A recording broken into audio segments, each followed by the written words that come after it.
160 కోట్లు పెట్టి cable card ఒక ప్రపోజల్ ఆల్రెడీ పంపించినాము. అది సెంట్రల్ గవర్నమెంట్ లో ఉంది.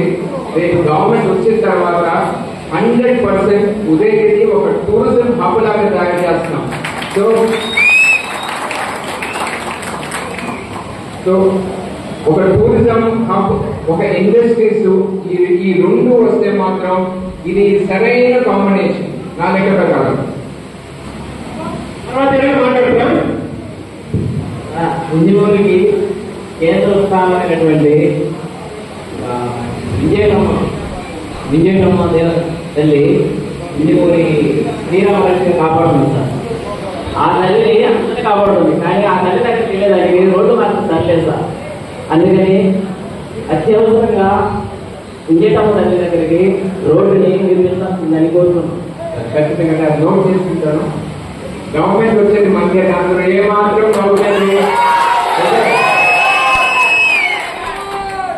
నాకు గట్టి నమ్మకం చెప్పండి. 9 months బ్యాక్ నేను ఉదయగిరికి వచ్చినప్పుడు ఇది మనం చేయగలమా లేదా అనేది బయట వేసింది. నిజంగా చెప్తున్నాను, ఏ తప్ప ఇది అట్లేదు, అది మనకు అవసరమా, హ్యాపీగా బెంగళూరులో బిజినెస్ చేసుకుంటున్నాను. 9 months తర్వాత ఇప్పుడు నేను చాలా గట్టిగా చెప్తాను, కాన్స్టిట్యుయెన్సీ నెల్లూరు డిస్ట్రిక్ట్ లో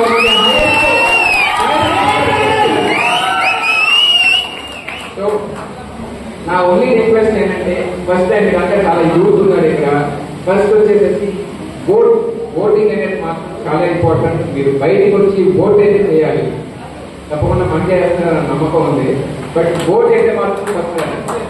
తర్వాత మీ ఫ్రెండ్స్ అండ్ ఫ్యామిలీస్ నేను చెప్పినట్టు 14,000 మంది ఫస్ట్ టైం ఓటర్స్ ఉన్నారు ఉదయగిరిలో, 14,000 మంది. సో అది బహుశా ఇక్కడ కొంతమంది రాలేదనుకుంటా. మీరు అందరూ ఓటింగ్ అయితే మాత్రం ఖచ్చితంగా చేయాలి. ఓకేనా? ఎవరైనా మాట్లాడతారా? బయటిస్తాను ఎవరైనా.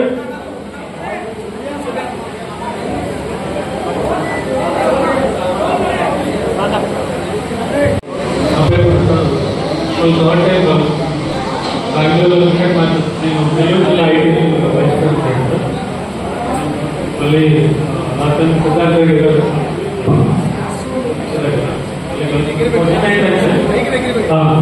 నాకు ఎవరైనా స్మాల్ స్కేల్ ఇండస్ట్రీ లేకపోతే ఏమంటే పార్టీ తరఫు లేదా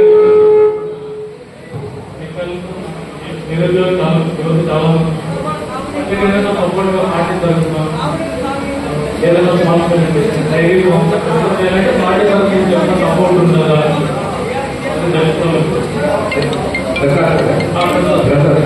నేను చెప్పినట్టు నెక్స్ట్ 5 years నా లెక్క ప్రకారం అదే గొడవ గురించి ఒక లార్జ్ స్కేల్ తీసుకెళ్తే 100%. ఎందుకంటే